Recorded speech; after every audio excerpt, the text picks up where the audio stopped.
السلام علیکم ناظرین، پروگرام ہے پیغام اسپیشل۔ میں ہوں آپ کا میزبان یوسف سراج، اور ہمارے ساتھ آج تشریف رکھتے ہیں سندھ سے آئے ہوئے ہمارے ایک معروف مہمان، ایک عالم دین۔ ناظرین، والدین ہمیں پیدا کر دیتے ہیں، ان کا بڑا مقام ہے، بڑا فضل ہے، بڑا شرف ہے، بڑا احسان ہے۔ اب پھر زندگی کے گر ہمیں اساتذہ سکھاتے ہیں۔ اساتذہ دو طرح کے ہوتے ہیں، کچھ ہمیں فنون سکھاتے ہیں، کچھ ہمیں ریاضی سکھاتے ہیں، کچھ ہمیں طبیعیات سکھاتے ہیں، فزکس سکھاتے ہیں، کیمسٹری سکھاتے ہیں۔ ان میں سے ایک استاد وہ ہے جو عالم کہلاتا ہے، جس کے پاس علم ہوتا ہے۔ وہ ہمیں زندگی گزارنا بھی سکھاتے ہیں اور اگلی زندگی تک بھی پہنچاتے ہیں، اور وہ ہمیں جنت کا راستہ بھی دکھاتے ہیں۔ یہ علماء کرام ہیں جن کی فضیلت یہ ہے کہ یہ انبیاء کے وارث ہیں۔ علماء وہ ہیں جن کے بارے میں قرآن کہتا ہے کہ یہی اللہ سے ڈرنے والے لوگ ہیں۔ تو یہ ہماری خوش قسمتی ہے کہ سندھ کے دور پار علاقے سے، بلکہ روشنیوں کے شہر سے سندھ سارا ظاہر ہے گھومتے ہیں، پھرتے ہیں، علم کی روشنی پھیلاتے ہیں۔ تو وہاں سے آج پنجاب میں تشریف لائے ہیں جناب محمد ابراہیم طارق صاحب۔ آپ کا سندھ سے تعلق ہے، مدینہ یونیورسٹی سے فاضل ہیں، اور یہ جو ایک نظم ہوتا ہے اس نظم کے تحت مرکزی جمعیت اہل حدیث سندھ کے آپ ناظم ہیں، اور وہاں آپ ایک مدرسہ بھی چلا رہے ہیں خواتین کا، بچیوں کی تعلیم کے لیے بڑا مثالی کام کر رہے ہیں، مدرسہ زبیدہ اسلامیہ للبنات۔ وہ اس کے بارے میں بھی ہم پوچھیں گے۔ بہت شکریہ جی، آپ تشریف لائے اور آپ کو خوش آمدید۔ پہلے تو یہ فرمائیے کہ سندھ سے پنجاب میں آپ آئے، کیا محسوس کیا آپ نے؟ الحمدللہ والصلاۃ والسلام علی رسول اللہ وبعد۔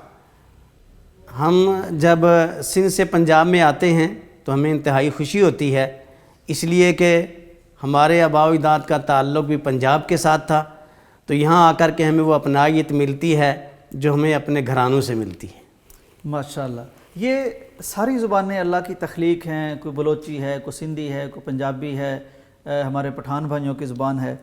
تو سندھی بھی آپ جانتے ہیں، جو کہ آپ سندھ میں رہتے ہیں، پنجاب سے آپ کے والدین ہجرت کر کے نقل مکانی کر کے وہاں تشریف لے گئے، تو کیا فرق ہے ان میں، ان دو زبانوں میں؟ یہ سندھ کی جو زبان ہے میرے خیال میں یہ بڑی میٹھی زبان ہے، اور ہم سندھ میں رہتے ہیں۔ خصوصاً مجھے تو سندھی اس وقت آئی جب میں پرائمری پاس کرنے کے بعد چھٹی پڑھنے کے لیے گیا تھا، ہائی اسکول میں میرا داخلہ ہوا تھا، تو وہاں جو اسکول تھا وہاں صرف سندھی بولی جاتی تھی، تو وہ سندھی میں ہمیں پڑھاتے تھے، تو میں اس کو اردو میں لکھا کرتا تھا۔ تو اس وقت مجھے بہت اچھی سندھی آئی، اور جس کے بدولت میں آج الحمدللہ سندھ کے اندر جو پروگرام کرتا ہوں خصوصی طور پہ تو وہ سندھی زبان میں ہی کرتا ہوں، اور میری بہت ساری تقریریں موجود ہیں جو کہ سندھی زبان کے اندر موجود ہیں۔ ویسے تو اللہ تعالیٰ انتخاب کرتا ہے جی کہ کس نے کیا کرنا ہے، کس کو اس نے اپنے دین کی تبلیغ کے لیے چننا ہے، نبوی منہج اور مشن کے لیے چننا ہے، لیکن کیا وجہ بنی آپ دینی تعلیم کے حصول کی طرف چلے گئے؟ میرا گھرانہ الحمدللہ دینی گھرانہ ہے، اور میرا یہ شوق تھا کہ میں اس دین کو حاصل کر کے نتیجے تک پہنچوں، تو میں اس دین کے حصول کے لیے کراچی میں پہنچا میٹرک کرنے کے بعد۔ کراچی میں جب گیا جامعہ ابی بکر میں الحمدللہ میرا داخلہ ہو گیا۔ گھر والوں نے تو مجھے بھیجا تھا کہ اسکول جا کر کے پڑھنا، لیکن میں نے الحمدللہ جامعہ ابی بکر میں میرا داخلہ ہوا تو ساتھ اسکول بھی پڑھتے رہے، تو یہاں سے پھر جو ایک دین کی طرف جو ہے مزید اللہ تعالی نے میری رہنمائی کی کہ میں نے وہیں سے پھر اپنی فراغت بھی حاصل کی۔ جامعہ ابی بکر بہت بڑا ادارہ ہے، بہت شاندار اس کی خدمات ہیں، عربی زبان بھی سکھائی جاتی ہے، اس ادارے کے حوالے سے تھوڑا سا ہمیں بتائیے۔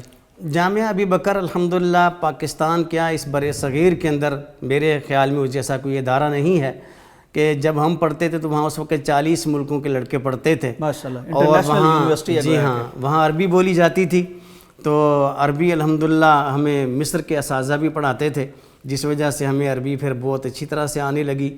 اور اس کی یہ بہت بڑی دلیل ہے کہ جب جامعہ سے میں فارغ ہوا تو ہمارے شیخ محترم جناب محمد ظفر اللہ رحمہ اللہ، اللہ تعالیٰ ان کو جنت الفردوس میں اعلیٰ مقام عطا فرمائے، ان کا ایک ادارہ تھا جو کہ دمبا گوٹھ کے پاس سپر ہائی وے پہ، جہاں اردو میں تدریس ہوتی تھی۔ مجھے کہا کہ آپ وہاں جا کر کے پڑھائیں، تو میں نے کہا نہیں جی، میں نے جامعہ ابی بکر میں پڑھانا ہے۔ تو انہوں نے پھر جامعہ کے اساتذہ سے پوچھا کیا یہ عربی میں بولے گا؟ تو ہمارے شیخ محترم شیخ خلیل الرحمن لکھوی صاحب حفظہ اللہ، جو کہ اس دور کے مدیر تعلیم تھے، وہ کہنے لگے کہ عربی کی ان کی میں گارنٹی دیتا ہوں، یہ عربی بہت اچھی بولتے ہیں۔ تو مجھے جب کلاس میں بھیجا گیا، اس وقت ہمارے ایک استاد تھے موسیٰ موسوق صاحب، جو کہ اوگنڈا کے رہنے والے تھے، ان کو بھیجا کہ جاؤ جا کر کے چیک کریں ان کو۔ تو انہوں نے جب میری کلاس میں آ کر کے سنا تو سننے کے بعد کہتے ہیں واللہ ہذا ممتاز جداً، وہ ان کا تا کو ٹا بولتے تھے، تو اسی انداز میں انہوں نے یہ بولا، تو پھر مجھے انہوں نے سبجیکٹ دے دیے، پھر میں نے وہاں پڑھانا شروع کر دیا۔ ماشاءاللہ۔ آپ نے جامعہ ابو بکر سے پڑھا، آپ آئے تھے دین کی تلاش میں، تحقیق میں، جستجو میں آئے تھے، پھر آپ پہ اللہ نے فضل کیا، آپ نے اردو بھی پڑھی، عصری تعلیم بھی حاصل کی، جامعہ سے عربی بھی پڑھی اور بولنے بھی لگ گئے۔ پھر اللہ نے کرم مزید کیا کہ آپ مدینہ یونیورسٹی پہنچ گئے، وہاں آپ کا داخلہ ہو گیا، بڑی سعادت کی بات ہے۔ تو جب آپ مدینہ یونیورسٹی میں پہنچے اور جس کلیہ میں آپ نے داخلہ لیا اس کے امتحانات بڑے سر پر آ گئے تھے، یہ کیا واقعہ تھا؟ بس جب میں یہاں سے گیا، ظفر اللہ صاحب رحمہ اللہ کا یہ شوق تھا کہ وہ مجھے وہاں پہنچائیں، تو انہوں نے کوشش کی، میرا داخلہ ہوا۔ ڈاکٹر نصیر اختر صاحب ہمارے استاد تھے، ان کے ذریعے کاغذ انہوں نے بھجوائے تھے، مجھے آج تک یاد ہے۔ جب میں وہاں گیا تو کہنے لگے بھئی کلیات میں تو جگہ نہیں ہے، آپ شعبہ میں چلے جائیں۔ تو میں نے کہا شعبہ لغت میں تو میں پڑھاتا آیا ہوں، میں وہاں نہیں جاؤں گا۔ کہنے لگے 20-25 دن رہ گئے ہیں، آپ فیل ہو جائیں گے۔ تو میں نے کہا امتحانوں کو 20-25 دن ہاں، تو میں نے کہا نہیں جی، میں نے تو اس میں پڑھنا ہے اور میں کلیہ میں جاؤں گا، اگر شعبہ میں جاتا ہوں تو میرے شاگرد بھی میرے ساتھ وہاں بیٹھے ہوئے تھے کلاس میں۔ تو میں نے کہا میں ایسا نہیں کر سکتا۔ پھر وہ کہنے لگے آپ مجھے ہمیں لکھ کر کے دے دیں، ہم آپ کو کلیہ میں بھیجتے ہیں۔ کہنے لگے ایک ہی کلیہ میں جگہ ہے، کلیۃ الدعوہ اصول الدین میں، ہم آپ کو بھیج دیتے ہیں، لیکن آپ لکھ دیں، اگر آپ فیل ہو گئے تو اس کی ذمہ داری آپ کے اوپر ہے۔ میں نے کہا میں لکھ کر کے دیتا ہوں۔ ایک یحییٰ ندوی لڑکا تھا انڈیا کا جو میرے ساتھ تھا، ہم دونوں نے لکھ کر کے دیا۔ پھر ہمیں باقاعدہ طور پہ جو اس وقت امید کلیہ تھا اس کے پاس بھیجا گیا، ہم اس کے پاس گئے تو وہ کہنے لگے کہ آپ اصرار کر رہے ہیں اگر فیل ہو گئے تو، ہم نے کہا ہم فیل نہیں ہوں گے۔ الحمدللہ پھر جب امتحانات ہوئے، ایک ہمارے ساتھی ابھی امریکہ میں بیٹھے ہوئے ہیں، وہ امین عزیز صاحب ان کا نام ہے، وہ ہمیں مذاق کرتے تھے کہ تم فیل ہو جاؤ گے۔ جب نتیجہ آیا تو اللہ کا شکر ہے کہ اس وقت میں نے 85% نمبر لیے، ماشاءاللہ۔ اور شیخ ظفر اللہ رحمہ اللہ، اللہ تعالیٰ ان کو جنت الفردوس میں اعلیٰ مقام عطا فرمائے، مدینہ میں آئے تو ان کو لڑکوں نے بتایا، بولا کہ جاؤ اسے ڈھونڈ کے لاؤ۔ پھر مجھے تلاش کیا، پھر اگلے دن مدیر صاحب کے پاس لے گئے۔ ان کا ایک اپنا انداز ہوتا تھا کہ ہاں ابنی، یہ میرا بیٹا ہے جس نے اتنے تھوڑے عرصے میں اتنے نمبر لیے ہیں، الحمدللہ۔ حوصلہ افزائی جی الحمدللہ۔ اس کے بعد جو ہے اس وقت تک ہمارے جامعہ ابی بکر سے کوئی اکا دکا لڑکا جاتا تھا، اس کے بعد اگلے سال 13 لڑکے انہوں نے داخل کیے، پھر 13-14 آج تک روٹین چل رہی ہے کہ جامعہ ابی بکر اسلامیہ سے جو طالب علم جاتے ہیں وہ 13-14 کی تعداد میں ہر سال جاتے ہیں۔ جامعہ ابی بکر کا الحمدللہ بڑا اچھا ایک نتیجہ پھر وہاں ان کے سامنے آیا، اور اللہ تعالیٰ نے اس کو بہت بڑی کامیابی عطا کی ہے۔ میری دعا ہے کہ پہلے میرا جو ادارہ ہے جس میں میں نے دینی تعلیم حاصل کی وہ جامعہ ابی بکر ہے، اللہ تعالیٰ اسے مزید ترقی عطا فرمائے۔ آمین۔ اس کا مطلب ہے شیخ صاحب کہ وہ جو یوگنڈا کے استاد نے اس دن کہا تھا کہ ہاذا ممتاز جداً، اور ٹھیک کہا تھا۔ یہ تو بہت اچھا ہوا، اللہ تعالیٰ نے آپ کو خیر کا راستہ بنا دیا، دروازہ بنا دیا کہ آپ سے متاثر ہو کے پھر زیادہ طلباء کو انہوں نے داخل کرنا شروع کر دیا، اور آج تک یہ سلسلہ جاری و ساری ہے۔ مدینہ یونیورسٹی میں آپ نے کیا دیکھا؟ اتنے یعنی ممالک کے وہاں طلباء تھے، وہاں پاکستانیوں، آپ بھی ممتاز تھے، پاکستانی کس طرح ہوتے ہیں، کس طرح لوگ انہیں سمجھتے ہیں؟ پاکستانی لڑکے ماشاءاللہ، میں جہاں تک سمجھتا ہوں کہ پاکستان میں علم بہت ہے۔ یہاں جو ہمارے اساتذہ محنت کرتے ہیں، اس بات میں کوئی شک نہیں کہ اللہ تعالیٰ نے ہمارے پاکستان کے اساتذہ کو جو علوم عطا کیے ہیں، میں سمجھتا ہوں وہ وہاں کے لوگوں کے پاس بھی نہیں ہوتے ہوں گے، کیونکہ وہ ایک ایک چیز میں ہوتے ہیں۔ یہ دکتور ہے تو یہ فقہ کا ہے، یہ ہے تو یہ صرف تاریخ کا ہے، یہ ہے تو اصول کا ہے، یہ توحید کا ہے۔ پاکستان کے علماء ماشاءاللہ جس کو بھی آپ لے لیں، اس کو اللہ تعالیٰ نے تمام علوم پہ دسترس عطا کی ہوتی ہے، اور ان کی کوشش بھی ہوتی ہے۔ ہمارے یہاں محنت بہت زیادہ کی جاتی ہے، وہاں پہ نکھار پیدا ہوتا ہے، صرف ان کو عربی لغت آتی ہے، اور دوسرا یہ ہے کہ حرمین میں وہاں رہنا، جو وہاں جانا اور نمازیں ادا کرنا، اور وہاں کے جو شاعر ہیں برکات وہ حاصل کی جاتی ہیں، اور ان کی لغت اچھی ہوتی ہے۔ باقی علم تو الحمدللہ پاکستان میں اللہ تعالیٰ نے بہت عطا کیا ہے۔ جو ہمارے پاس شیخ الحدیث ہیں، میں سمجھتا ہوں کہ یہ اللہ تعالیٰ ان کی عمر دراز فرمائے اور ان کو مزید اخلاص سے کام کرنے کی توفیق عطا فرمائے۔ علم میں ہمارے پاکستان کے علماء پیچھے نہیں۔ جی بالکل ابراہیم صاحب، آپ نے درست فرمایا۔ مدینہ یونیورسٹی کا جب آغاز ہوا تو بہت کبار علماء اور جید شیوخ یہیں سے تشریف لے گئے تھے، ان میں مولانا محمد گوندلوی محدث العصر شامل ہیں، اسی طرح عبدالغفار حسن صاحب اور دیگر ہمارے لوگ گئے ہمارے اساتذہ گئے، ہمارے اسکالرز گئے، اور بڑی ساری یعنی وہ آج بھی ان کی خدمات کو یاد رکھتے ہیں۔ مدینہ یونیورسٹی میں آپ نے ایک تو بڑی جلدی امتحان پاس کر لیا، ان کو حیران کر دیا سب کو، اور سکہ بٹھا دیا پاکستانیوں کا، اور پھر آپ کے ایک مہارت یہ ہے کہ آپ بڑی زبانیں سیکھتے ہیں۔ وہاں کو ترکی میں بھی آپ نے وفد سے خطاب کیا؟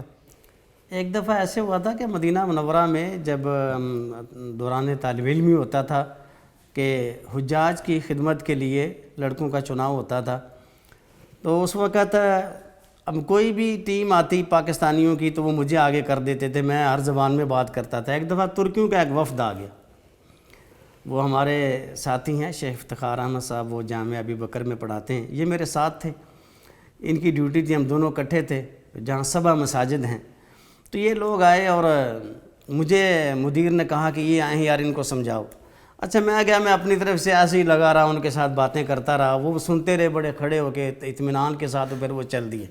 تو وہ آ کر کے کہتا ہے کہ آپ نے ان کو کیا بولا ہے؟ میں نے کہا ان کو میں نے سمجھا دیا اور سمجھ کے اب جا رہے ہیں نا، آپ دیکھ لو۔ وہ دوسرا جو میرا ساتھی تھا کہنے لگا یار جب ان کو پتہ چل گیا نا تو یہ کہیں ناراض، میں کہ ان کو کیا پتہ بیچاروں کو، وہ بس اشاروں سے سمجھ گئے ہیں ہمارا کام چل رہا ہے۔ اب ایسے بھی ترکی ایسے بھی ہوتا تھا الحمدللہ۔ ماشاءاللہ، بہت مہارت سے، ذہانت سے سارے مرحلے آپ نے طے کیے۔ ویسے بھی دوران طالب علمی جو اوگنڈا کے لوگ تھے یا کوئی اور ساتھی تھے تو ہم ان کے ساتھ تھوڑی بہتی زبانیں ہم بولتے تھے۔ مثال کے طور پہ ہم کہتے ہیں کہاں جا رہے ہو، تو وہ کہتے ہیں اینا کنڈاوا پہ اونی کٹو کماؤ کنوڑو، تو یہ ان کی زبان تھی، تو مجھے وہ الحمدللہ اس میں سے کافی چیزیں آتی تھیں۔ تو اس وقت یہ ابھی آپ نے ترکی بولی ہے یا نہیں؟ یہ میں نے افریقی زبان بولی ہے، افریقی یوگنڈا کی؟ تو پھر ان کے ساتھ جو ہے ہم اسی طرح کی باتیں کر لیتے تھے، تو یہ ایک اس طرح شغل بھی ہوتا تھا اور ٹائم بھی اچھا پاس ہوتا تھا طالب علمی کا۔ تو الحمدللہ پر اللہ تعالیٰ نے وہیں سے کچھ زبانیں بھی عطا کر دی سی۔ بالکل ٹھیک۔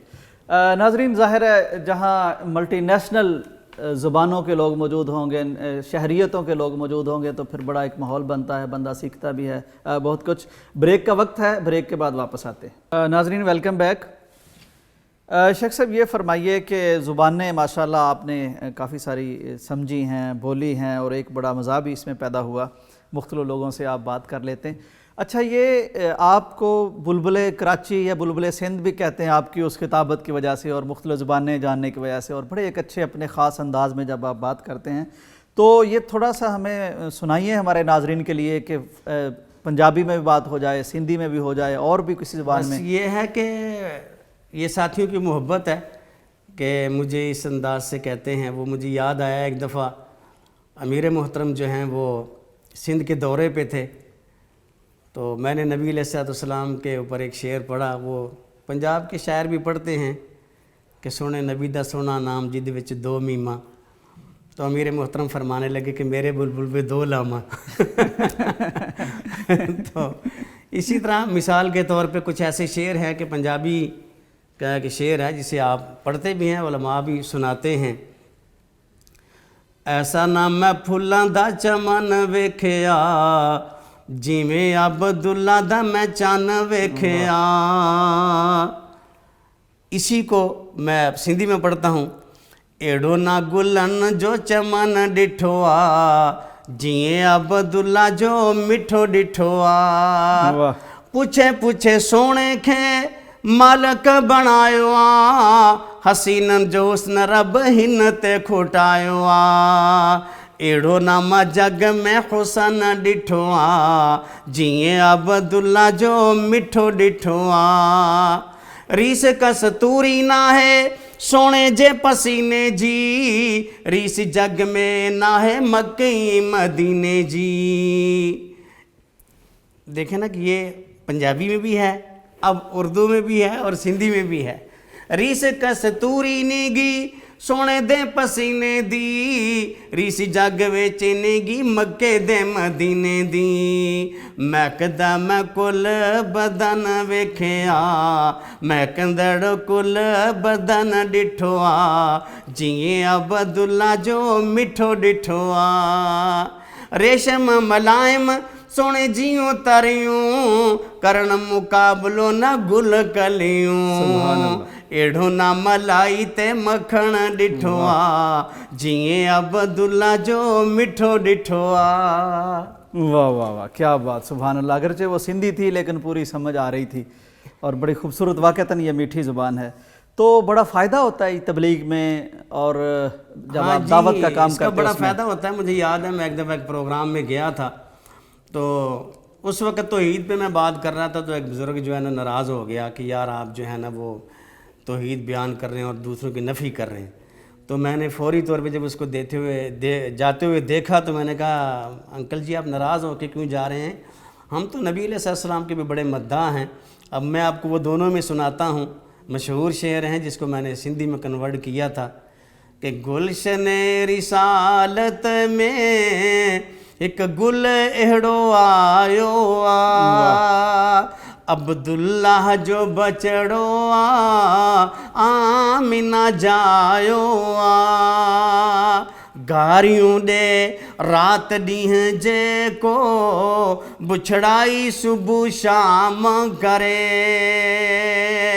گاریوں دے رات ڈیہں جے کو بچھڑائی صبح شام کرے، ان کے بھی مجھے مدنی سینے ساں لگایو آ. اب اردو میں یہ جو ہے گلشن رسالت میں ایک پھول ایسا آیا ہے، عبداللہ کا بیٹا ہے، آمنہ کا جایا ہے. لیکن اس کے جو اگلے شعر ہیں نا، سب انبیاء پیارا آہن اکھڑن جا تارا آہن، بے شک، پر مدنی کھے مولا فلکن تے گھرایو آ. گلشن رسالت میں ایک گل اہڑو آیو آ، سب انبیاء نرالے ہیں، بڑے نصیبوں والے ہیں، پر اللہ نے میرے مدنی کو فلکوں پہ بلایا ہے. تو سندھی اور پنجابی میں جب یہ جوڑ لگتا ہے نا تو مزہ آ پھر وہ گیا، لوگوں لطف کے آ اوپر گیا جو ہے نا اس کی تاثیر نبی صلی ہوتی کی ہے. مدحت اور نعت اور دو زبانوں. پھر سب میں قائل ہو گیا ہوں کہ آپ کی دو آتشہ دعوت کی مار کوئی نہیں سہ سکتا. یہ دو آتشہ ہے نا دو زبانوں میں آپ ماشاءاللہ. یہ فرمائیے کہ ماشاءاللہ ایک طرف آپ کا یہ عوامی انداز ہے اور دعوتی انداز ہے، بڑا میٹھا، خوبصورت، پیارا، عمدہ، اور دوسری طرف ماشاءاللہ آپ ایک علمی شخصیت بھی ہیں. آپ نے وہ بڑی بڑی کتابیں امہات الکتب جنہیں ہم کہہ سکتے ہیں، تفسیر آپ نے پڑھائی، اسی طرح فن کی کتابیں بھی پڑھائیں تو اور حدیث بھی پڑھائی. تو یہ کس طرح دونوں شخصیات کو آپ لے کے چلتے ہیں؟ ہم نے تو دیکھا علمی شخصیت وہ عوامی نہیں ہوتی، عوامی لوگوں کا علم سے ناطہ نہیں ہوتا عام طور پر. بس یہ میرے والدین کی دعا ہے اور میں نے اپنے اساتذہ کی بڑی خدمت کی ہے. مجھے آج تک یاد ہے کہ حافظ شریف فیصل آبادی حافظ اللہ میرے استاد ہیں، ماشاءاللہ. اور جب یہ کراچی جامعہ بے بکر میں تربیت ہوتے تھے، اسلامیہ میں پڑھتے رہے یا وہ کراچی میں جا یہ پڑھاتے؟ کراچی میں جامعہ بکر میں پڑھاتے تھے. تو حافظ مسعود عالم صاحب بھی میرے استاد مکرم ہیں، عبداللہ ناصر رحمانی صاحب بھی میرے استاد کیا مکرم ہیں، جید شیوخ ہے ماشاءاللہ. عطا اللہ ساجد صاحب گجرانوالہ میں جامعہ محمدیہ میں ہوتے ہیں، وہ بھی میرے استاد مکرم ہیں. تو بڑے بڑے شیوخ سے میں نے جو ہے یہ الحمدللہ سیکھا ہے. عبداللہ بڈھی مالوی رحمہ اللہ سے ہم نے تفسیر کا دورہ کیا تھا، واہ، تو ایک سلسلہ سند میں ان کا بھی نام آتا ہے. بہت خوبصورت. تو مجھے آج تک یاد ہے کہ حافظ شریف صاحب فیصل آبادی حافظہ اللہ تعالی جو ہیں رات 1 بجے تک جامعہ بکر کی لائبریری میں بیٹھتے تھے اور میں ان کے ساتھ بیٹھا ہوتا تھا تو ان سے سیکھتا تھا. تو اس چیز کو میں نے اپنے ذہن میں رکھا، پھر الحمدللہ تدریس بھی جاری رکھی. اللہ کا یہ بہت بڑا فضل کرم ہے. میں تو سمجھتا ہوں کہ یہ خاص کرم ہے کہ میں اپنے ادارے میں بخاری شریف خود پڑھاتا ہوں اللہ کے فضل و کرم سے. حالانکہ اتنی علمی مہارت تو ہم میں نہیں ہے، لیکن ایک طالب علم ہونے کے ناطے سے کوشش جاری ہے میری، اور یہی نتیجہ ہے کہ اللہ کے فضل و کرم سے آج میرے ادارے نے جو کہ سندھ میں ٹاپ کیا ہے اور پورے پاکستان میں دوسرا نمبر لیا ہے ہمارے طالبان نے. یہ بات آپ سے بہت بڑی اعزاز کی بات کرنے والا تھا کہ عام طور پر کہا یہ جاتا ہے کہ یہ علماء کرام یا اسلام پہ بھی ایون بات کر دی جاتی ہے کہ یہ نا خواتین کے حقوق نہیں دیتے، خواتین کی تعلیم کے خلاف ہیں. آپ نے تو ماشاءاللہ خواتین کی تعلیم کے لیے پورا ادارہ کھڑا کر رکھا ہے.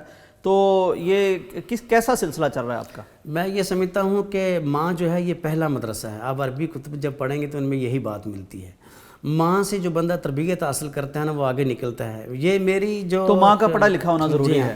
کتابت میں کچھ چیزیں ملتی ہیں جس طرح کی شاعری جو میں شعر پڑھتا ہوں. تو جب میری امی، مجھے آج تک یاد ہے کہ ہم صبح فجر کے لیے ہمیں اٹھاتی تھیں، ہم نماز پڑھنے کے لیے جاتے، تو نماز پڑھنے کے بعد جب میں واپس آتا تو میں ان کے پاس بیٹھتا، اور وہ اس وقت دودھ سے وہ مکھن نکالتی تھی، ساتھ چھڈی نکالنی، آج چھڈی کہتے تھے پنجابی میں اس کو، واللہ عالم. اب تو وہ جو ہے نا ہمیں ساتھ دیتی اور ساتھ میں ہمیں سکھاتی تھی، پڑھاتی تھیں.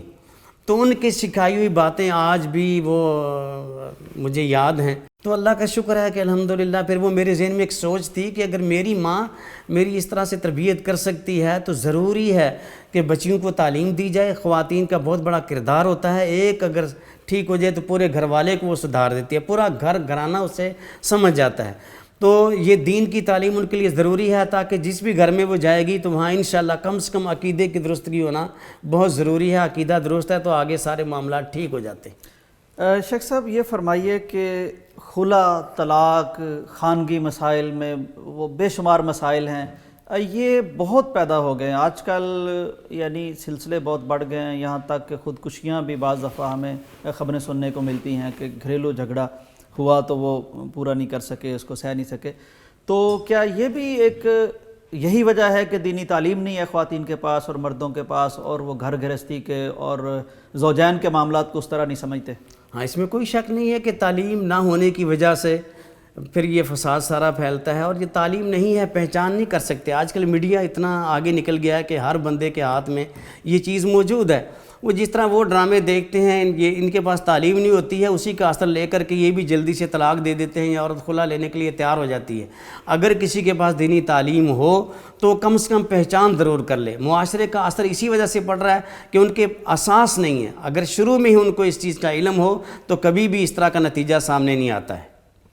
بالکل ناظرین، دیکھیے دینی تعلیم آپ کو جینا سکھاتی ہے اور انسانوں کی طرح جینا سکھاتی ہے، اور اس سے انشاءاللہ گھر بھی مہکتے ہیں اور ادارے بھی مہکتے ہیں. تو یہ بڑی اچھی بات ہے، اور یہ اس الزام کا جواب بھی ہے کہ شاید اسلام میں عورت کو وہ حقوق نہیں ہیں. حقوق ہیں، بلکہ مرد اور عورت دونوں تعلیم حاصل کرتے ہیں، دونوں کے لیے تعلیم ضروری ہے. اور علماء کرام نے جہاں مردوں کے مدرسے اور ادارے بنا رکھے ہیں، وہیں خواتین کے بھی بڑے کامیاب ادارے ہیں، اور بڑی ماشاءاللہ جیسے بتا رہے ہیں کہ پورے وفاق میں دوسری پوزیشن اس ادارے نے لی ہے جو شیخ کا ادارہ ہے. اب بریک کا وقت ہے، واپس آتے ہیں. ناظرین ویلکم بیک. یہ فرمائیے جی، سندھ ایک تھر کا علاقہ بھی ہے، صحرا بھی ہے، وہاں غربت بھی بڑی ہے، پانی کے مسائل ہیں، لوگوں کی زندگی بڑی اجیرن ہوتی ہے. ان حکومتوں کو اللہ تعالیٰ توفیق دے کہ یہ جو رعایا کے حق ہیں وہ پورے کریں. لیکن بہرحال وہاں کی صورتحال کیسی ہے یہ ذرا ہمیں بتائیے. تھر سندھ کا ایک ایسا علاقہ ہے کہ جہاں کوئی شک نہیں کہ بہت زیادہ غربت ہے اور غریب لوگ رہتے ہیں وہاں، کیونکہ قحط والا سسٹم تقریباً رہتا ہے، پانی نہیں بارشوں ہے، پہ مدار ہے. ہاں پانی نہیں ہے، اور گورنمنٹ کبھی تو توجہ کر لیتی ہے، لیکن اگر اگینسٹ کوئی حکومت آ جاتی ہے تو وہ تو بالکل ہی بیچاروں کو کوئی پوچھنے والا ہی نہیں ہوتا ہے.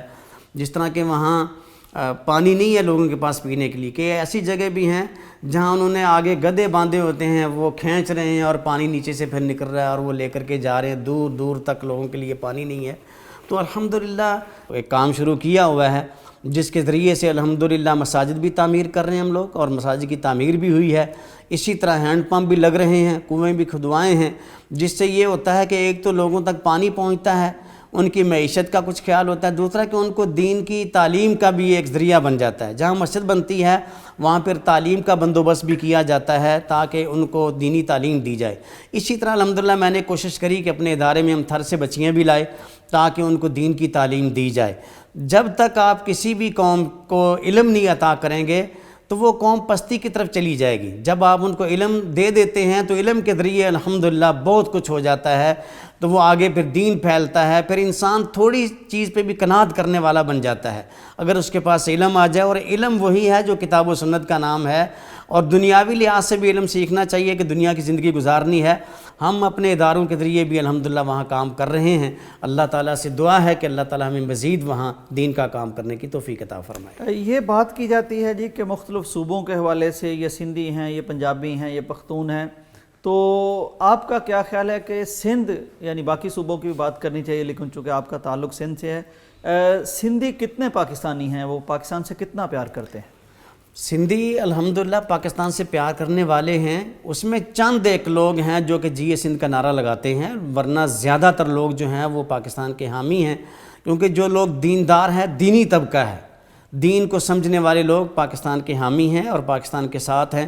وہ بہت کم تھے، اب تو اور بھی کم ہو گئے ہیں، پہلے سے بہت زیادہ فرق پڑا ہے، کیونکہ کئی جگہ پہ پہلے آپ پاکستان کا جھنڈا نہیں لہرا سکتے تھے، 14 اگست نہیں منا سکتے تھے، اب وہاں پہ الحمدللہ 14 اگست منائی جا رہی ہے، پاکستان کا جھنڈا لہرایا جا رہا ہے۔ تو یہ جب سے یہ دینی قوتوں نے جا کر کے تبلیغ کا کام شروع کیا ہے اور ان تک پیغام پہنچایا ہے اور ان کے ساتھ تعاون کیا ہے، کیونکہ ظاہری بات ہے جب بھی مسائل پیدا ہوتے ہیں تو لوگ پہنچتے ہیں تعاون کرنے والے، تو ایسے حالات میں انہوں نے دیکھا ہے کہ یہ تو پنجاب سے آئے ہوئے یا دور دراز سے ہوئے ہمارے بھائی ہیں، ہمارے ساتھ تعاون کر رہے ہیں، تو اس وقت سے الحمدللہ بہت زیادہ فرق آیا ہے، بلکہ اب تو وہ محبت کرتے ہیں، انتظار میں ہوتے ہیں کہ یہ لوگ آئیں، اور بڑی پھر آگے سے مہمان نوازگی بھی وہ کرتے ہیں، الحمدللہ بہت اچھے حالات۔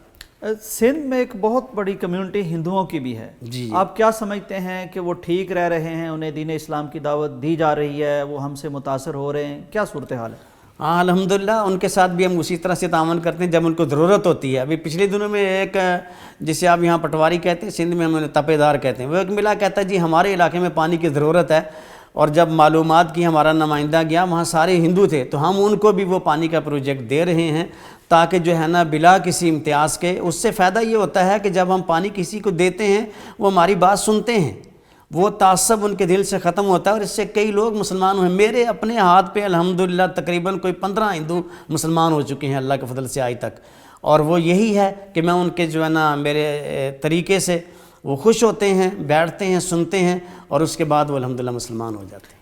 جو ہندو مسلمان ہوئے آپ نے یقیناً ان سے بات کی ہوگی، وہ کس چیز سے متاثر ہو کے اسلام میں داخل وہ ہوئے؟ جو ہے وہ اس بات کو سمجھتے ہیں کہ یہ بہت ساری چیزوں کی عبادت کرنا، ان کے لیے یہ کرنا وہ کرنا، اس کو وہ بھی سمجھتے ہیں کہ آخر کوئی پیچھے ہے ان کے بھی، وہ اس بات کو سمجھتے ہیں، اور پھر وہ دیکھتے ہیں کہ ہم لوگوں کے ساتھ جب رہتے ہیں معاملات کو دیتے ہیں کہ ہم ایک اللہ کو پکارتے ہیں، کیونکہ وہ بھی بھگوان کہتے ہیں اوپر والے کو، وہ اپنی زبان میں اس کو بھگوان کہتے ہیں، ہم اللہ تعالیٰ کہتے ہیں، تو وہ سمجھتے ہیں، کہتے ہیں ہم بھی اسی کے مانتے ہیں۔ پھر میں نے ایک دو دفعہ مثالیں بھی دی، دیکھیں آپ کھلاڑیوں کو دیکھتے ہیں، آپ کے کھلاڑی بھی جب کوئی سینچری کرتا ہے تو آسمان کی طرف دیکھتا ہے، اس کا مطلب ہے کہ اللہ تعالیٰ آسمانوں پہ ہے، اور بھی اسی طرح جانور بھی آسمان کی طرف منہ کرتے ہیں، تو وہ کہتے ہیں ہاں ٹھیک ہے ہم اس بات کو مانتے ہیں، اور یہاں سے وہ اس بات کو سمجھتے ہیں کہ آپ لوگوں کے اندر ایک ہمدردی موجود ہے، کہ آپ ہم لوگوں سے محبت کرتے ہیں۔ وہ کہتے ہیں کہ جو ہمارے بڑے ہیں وہ ہم سے اس طرح محبت نہیں کرتے جس طرح کہ آپ لوگ پیش آتے ہیں، تو پھر اس چیز کو دیکھ کر کے بھی وہ لوگ مسلمان ہوتے ہیں۔ یعنی طبقاتی تقسیم بھی انہیں بہت تنگ کرتی جی ہے۔ ہاں وہ تنگ کرتی ہے۔ یہ فرمائیے، یہ جو چیزیں چل رہی ہیں، ایک دو تین چیزیں ہیں، ایک تو وہاں غربت کا آپ نے ذکر کیا، اور مجھے دکھ ہو رہا ہے کہ دیکھیں ابھی وہ بیچارے پانی کو بھی ترس رہے ہیں، یعنی کتنی بنیادی ضرورت ہے، اور حکومتوں کی کتنی کلیدی ذمہ داری ہے کہ کم از کم بنیادی ضروریات پہنچائیں، لیکن پانی کے لیے بھی وہ ترستے ہیں۔ غربت ہے، پانی کا مسئلہ ہے، اور دیگر مسائل ہیں، تو اور پھر دعوتی جو معاملات ہیں، ان میں ابھی کتنی امپرومنٹ کی ضرورت ہے؟ بہت زیادہ ضرورت ہے، کیونکہ ایک تو بات یہ ہے کہ ان کے ہاں راستے نہیں ہیں، ان کو راستوں کی بھی ضرورت ہوتی ہے، وہ بیچارے جو ہے وہ اپنی منزل تک پہنچنے کے لیے وہ تو ٹیلے ہیں ریت کے، وہیں سے چل کر کے جاتے ہیں، راستے نہیں ہیں، اس کی ضرورت ہے۔ ہاسپٹل کی بہت ضرورت ہے، مختلف جگہ پہ ہاسپٹل ہونے چاہیے تاکہ ان کا علاج ہو سکے۔ کوئی معیاری ہاسپٹل نہیں ہے، وہاں سے لوگ کراچی یا حیدرآباد کی طرف رخ کرتے ہیں، اگر وہاں پہ کوئی اچھا ہاسپٹل ہو، ان کا علاج کرایا جائے تو یہ بہت اہم چیز ہے۔ دوسری بات یہ ہے کہ جب تک آپ کسی کا علاج نہیں کراتے ہیں وہ آپ کی بات سننے کے لیے تیار نہیں ہے۔ یہاں سے جو ہم جا کر کے کیمپ لگاتے ہیں تو کیمپ میں ہی بہت سارے لوگ آتے ہیں، وہ اس سے متاثر ہوتے ہیں کہ یہ ہماری ضروریات کی چیزیں ہیں اور وہ ہم تک مسلمان پہنچا رہا ہے، اس بات سے بھی بڑے متاثر ہوتے ہیں کہ مسلمان یہ کر رہے ہیں، تو پھر اس سے بھی ہمارے قریب ہوتے ہیں۔ میں سمجھتا ہوں کہ حکومت کو چاہیے کہ وہاں ان کے لیے ہاسپٹل بنوائیں، ان کے لیے پانی کا بندوبست کیا جائے، کم از کم جو ان کی معیشت جس پہ وہ تھوڑی سی بہار رہے، اتنا کچھ تو ہونا چاہیے کہ یہ ضروریات ہیں۔ پانی کے علاوہ تو بندہ زندہ ہی نہیں رہ سکتا، مویشی ہیں، جانور ہیں، جب یہ قحط آتا ہے پانی کی وجہ سے تو ان کے جانور بھی بیچارے مر جاتے ہیں، اس لیے وہاں سے پھر وہ ہجرت مائگریٹ کرتے ہیں، دوسرے علاقوں میں اپنے جانوروں کو مویشیوں کو لے کر کے جاتے ہیں۔ تو وہاں پہ پانی کا بندوبست کرنا یہ بہت ضروری ہے، اس طرح خوراک کا اور ہاسپٹل کا ہونا وہاں بہت ضروری ہے۔ اس سے پھر جو بھی کرے گا، دینی قوتیں اگر کرتی ہیں تو ان کو تبلیغ کا موقع ملتا ہے، تبلیغ کریں گے اور اس سے پھر جو ہے نا انشاءاللہ اسلام کی بات اور آگے جائے گی۔ بہت سے لوگ یقیناً یہ باتیں جب سنیں گے تو ان کے دل میں خیال پیدا ہوگا کہ کم از کم ان کے لیے پانی کا بندوبست کیا جائے۔ تو پانی کس طرح مہیا کیا جا سکتا ہے؟ ہینڈ پمپ لگتے ہیں، کنواں کھودا جاتا ہے، اور اس پہ کتنا خرچہ آ جاتا ہے؟ ہمارے ہاں جو بڑا ایک ہینڈ پمپ ہوتا ہے جو جو تھر میں کام کرتا ہے وہ 35 سے 40 سے 45 ہزار میں لگتا ہے، اور وہ کتنی لوگوں کو؟ اور وہ جو ہے اس سے ماشاءاللہ کافی گھرانے جو مستفید ہو جاتے ہیں، کم سے کم جو ہے نا 10 سے 15 گھر اس سے مستفید ہو جاتے ہیں آرام سے، ان کو پانی اس سے مل جاتا ہے۔ اسی طرح پھر آج کل سولر سسٹم چلا ہے، وہ تقریباً اس کی ٹینکی بنتی ہے، پلیٹیں لگتی ہیں، وہ تقریباً 3.5 سے 4 لاکھ کے اندر جو ہے نا وہ پروجیکٹ تیار ہو جاتا ہے، جس سے پھر کافی گھرانے اس سے مستفید ہوتے ہیں، کیونکہ وہ دور دور رہتے ہیں، ان کا ایک اپنا معیشت کا طریقہ ہے کہ ایک کا گھر یہاں پہ ہے تو دوسرا وہ اس سے دور رہے گا، تیسرا اس سے دور رہے گا، کہ وہاں تو دیواروں کا سسٹم ہی نہیں ہوتا، دیواریں بنتی نہیں ہیں، ان کے گھر ہی ان کا طریقہ کاری الگ ہے، جھونپڑیوں میں رہتے ہیں، تو اس طرح سے پھر وہ اس سے فائدہ حاصل کرتے ہیں۔ اسی طرح کنواں کھدوایا جاتا ہے جو 2 لاکھ کے قریب زمین میں کنواں بن جاتا ہے، بعض کا پانی نزدیک ہوتا ہے تو کوئی سستا بن جاتا ہے، اور اگر دور کا ہے، نیچے کا ہے، زیادہ گہرا ہے تو اس میں اخراجات زیادہ آتے ہیں۔ تو میں سمجھتا ہوں کہ یہ پانی کا بندوبست ان کے لیے ہم مسلمانوں کو چاہیے کہ ہم کریں، تھر کے ہمارے بھائی ہیں، مسلمان ہیں یا دوسرے غیر مسلم بھی ہیں تو وہ بھی متاثر ہوتے ہیں اس چیز سے، جب آپ کسی کے ساتھ اچھا برتاؤ کریں گے تو وہ آپ کی طرف ضرور آئے گا۔ محمد ابراہیم طارق صاحب، آپ کا بہت شکریہ، آپ سندھ سے تشریف لائے، بڑی خوبصورت باتیں آپ کے ذریعے سے ہم نے جانی۔ جزاکم اللہ خیر، اللہ تعالیٰ آپ کو خوش رکھے، بارک اللہ فیک۔ ناظرین، آج کی اس نشست کے ذریعے ہمیں کئی چیزوں کا پتہ چلا، ان میں ایک تو یہ کہ اسی دھرتی پر بہت سے انسان وہ کس طرح کی زندگی گزار رہے ہیں کہ انہیں بنیادی ضروریات بھی میسر نہیں۔